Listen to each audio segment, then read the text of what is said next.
Po vazhdojmë edhe me një recetë për të shëshme për sofrën e iftarit, gjithmonë duke mendu recetat më të mira të shëshme që mundemi me i përgadit në shtëpi. Këto bëhen më të mira se në restorant, i keni krejt nxehta të mira, mundohuni me përgadit diçka që ju pëlqen edhe që e han krejt familja. Mos harroni të bëni lutje në sofrën e iftarit, sepse lutja është më e pranuar. Pra, kemi përgadit edhe pite apo bureka të vegjël, pra kemi përgaditur edhe patate me salcë ose sos, sallata edhe mish të bardhë të pulës. Vazhdojmë me recetën. Fillimisht në një enë kam përgatitur mishin e pulës ose stek pule, dikon 2 kg. Shtojmë një lugë të mesme kryp, 80 ml vaj, mandej një lugë të mesme veget, një lugë të mesme biber i kuq, një lugë të mesme kerri e erëza, gjithashtu shtojmë edhe pak biber të zi ose një lugë të çajit. Shtojmë hudhër pluhur gjithashtu, një lugë të çajit ose sipas shijes suaj 2 lugë qumsht ose 2 lugë të gjellës me kos, pra varet se çfarë ju gjendet në shtëpi, edhe mund të shtoni gjithashtu 2 deri në 3 lugë të gjellës pure nga domatja. Edhe tash krejt përbërësit, pra po i përzim bashkë që mishi të përzihet me krejt erëzat që ja kemi hedhur, edhe kështu mishin mundeni me e lanë pasi të përzim në frigorifer, por mundeni edhe me njëherë me vazhdu edhe me përgadit. Po vazhdojmë edhe mishin, po e përgadisim, pra sikurse kur përgadisim skarën në këto shtizat e drurit, pra vazhdojmë kështu. Ne mundemi me vendos se sa copa mishi, pra do të vendosim në një shtizë druri, por prap pra mbaret krejt ju, për sa persona doni me përgadit edhe recetën, jo dhe ta mbushni shumë, pra t'i lajmë nga pak hapësirë mishit, mos jetë shumë afër njëri tjetrit që kështu më lehtë edhe të piqet pastaj në furrë. Kështu vazhdojmë edhe mbushim mirë, por derisa të na përfundojë mishi. Tash varet se sa mish do të përgatisim për recetën. Pra unë kam vendosur, pra këtu kam krejt thash 2 kg mish. Pasi të përfundojmë, vazhdojmë edhe shtojmë në të njëjtën enë dikon 2 deri në 3 speca jeshil edhe 3 domate. Domatet po e shikoni që i kam ndarë për gjysë, pastaj në 4 pjesë. Dhe tash i shtojmë pra domatet tek specat, i bojmë krejt bashk, i përzim.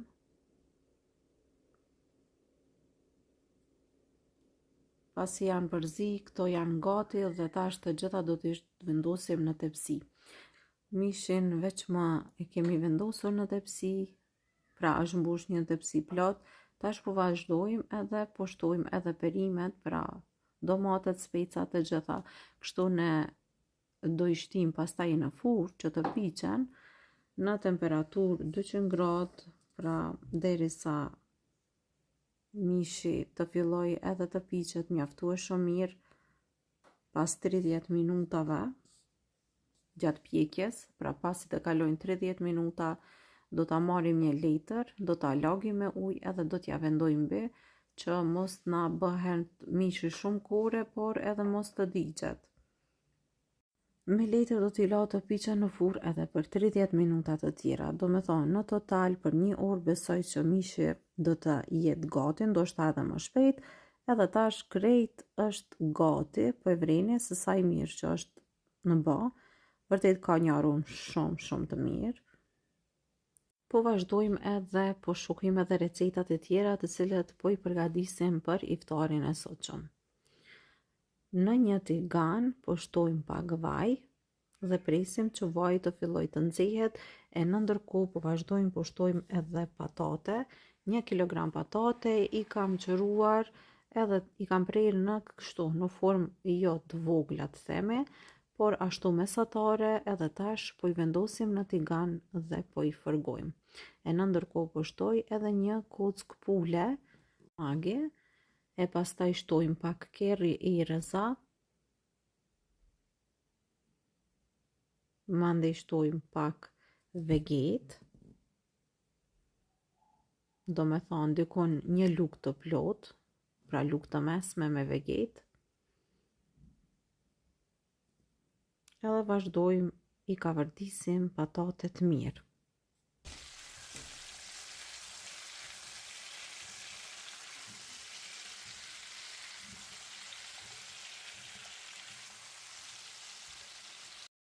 Pas janë kavërdisur, për 3 minuta shtojmë 500 ml ujë. Edhe tash po e vreni që ujin e kemi shtuar dhe duhet që patatet të zihen. I vendojmë kapakun, i lam që të zihen shumë ngadalë, pra jo shpejt. Dhe pasi të jenë ziher, do t'i provoni me pirona, janë zi ose jo, mandej do të shtojmë edhe 200 ml krem hopla për përgatitjen e pastave të ndryshme, pra 200 deri në 300 ml. Tash po i la edhe pak të zihen, pra derisa të filloj pak hopla të trashet edhe të bashkohet me krejt përbërësit e tjerë, pra vetëm pak, pra e shikoni këtu që patatet nuk e humbin formën, mbetin ashtu siç janë, vetë se i la edhe për 2-3 minuta që të vlojnë, edhe mandej patatet do t'i kena gati. Për sot do të përgatisim edhe burekat e vegjël dhe në një enë shtojmë 300 ml ujë, një lugë të mesme me kryp. E përzim pak ujin edhe kripën, e pastaj e shtojmë gradualisht mielin derisa të na formohet brumi.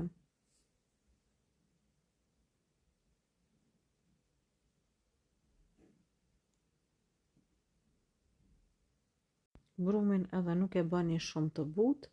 Tash pasi që e kena gati, do ta la që të pushoj për së paku 5 deri në 10 minuta. Pasi brumi të pushoj, atëherë me njëherë brumin marrim edhe e ndajmë në 8 pjesë të barabarta. Në këtë rast po përgatisim bureka të vegjël ose 8 burek të vegjël, prandaj edhe brumin po e ndajmë në 8 kuleç ose 8 pjesë. Po e përzim pak edhe po e vreni se sa i mirë brumi bëhet kur pushon. Edhe tash do e ndajmë në 8 pjesë të barabarta. Pasi brumin e kena nda, tash po i formojmë edhe kuleçt. Kuleç do t'i la anash, do t'i shtroj pak miell edhe do t'i la që të qëndrojnë kështu anash. E pastaj do të vazhdojmë edhe do t'i hapim kuleçet në një masi sa të pjatës. Secilin kuleç do ta hapim në këtë mënyrë, pra edhe në këtë madhësi që po e shikoni këtu në video. Me të holluese do t'i hapim në formë të rrumbullakët. Unë ju them se kjo recetë ju bëhet tepër e mirë, tepër e shishme, nëse do ta provoni dhe ju bëf të mirë, pra nuk gaboni nëse e përgatesni.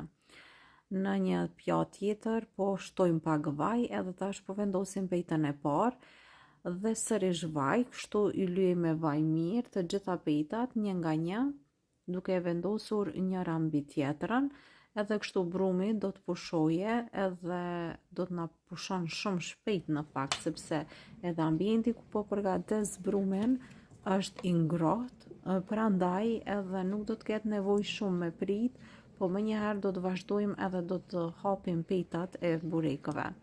Kështu pra një mbi një derisa të përfundojmë me të 8 kuleçt. Pastaj krejt në fund do t'i mbuloj me nylon foli, do t'i la kështu për së paku 3-4 minuta, jo më shumë, sepse pjesa e parë ose pejta e parë veç më ka pushu duke i përgatitur pejtat e tjera.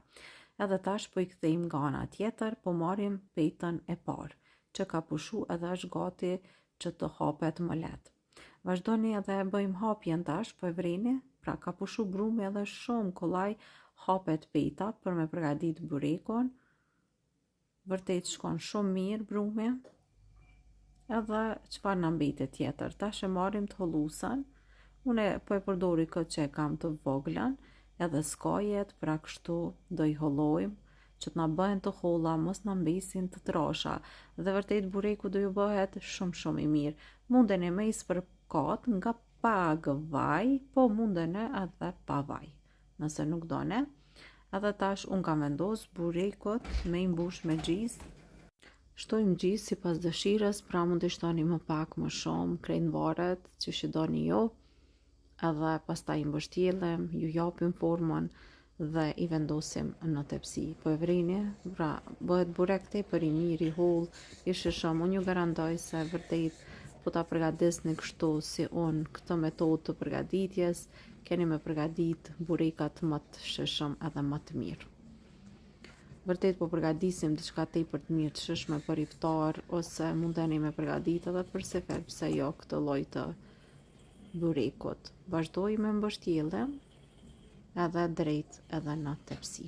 Pasi të përfundojmë me krejt, mandej vazhdojmë edhe i pjekim.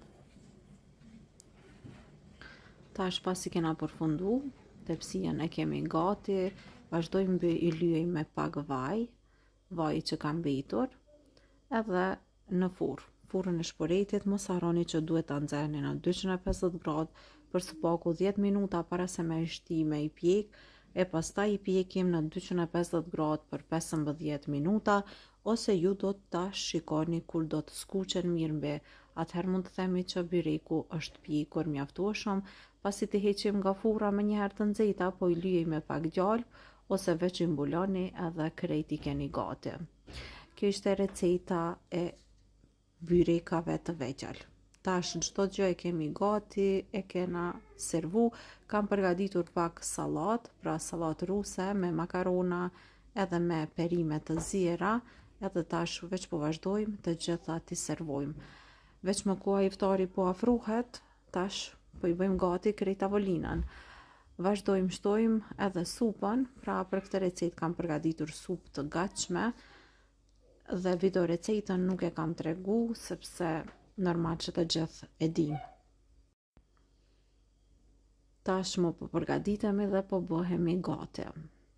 Unë ju dëshiroj agjerim të lehtë dhe të pranuar të gjithë juve që jeni duke agjeruar. Zoti ju apranoft të gjitha lutjet, shpresojmë që do të presim edhe ditë tjera të iftarit. Prandaj ju dëshiroj agjerim të lehtë, lutje të pranuara. Tash krejt po i servojmë, unë më mbetet vetëm t'ju përshëndes dhe t'ju dëshiroj një iftar të këndshëm, me të gjitha ato të mira të cilët ju keni vendosur me i përgatit. Neve na bëft mirë atë iftari sotshëm. Këto ishin recetat që kisha përgatitur për sot, shpresoj që do ju pëlqejnë. Me shumë receta do të jemi së bashku edhe këtë muaj të bekuar të Ramazanit deri në festën e Bajramit. Mua më mbetet vetëm t'ju përshëndes, mirëmbëjtje, dhe gjithashtu mos harroni të na shikoni në YouTube, në TikTok dhe në Instagram.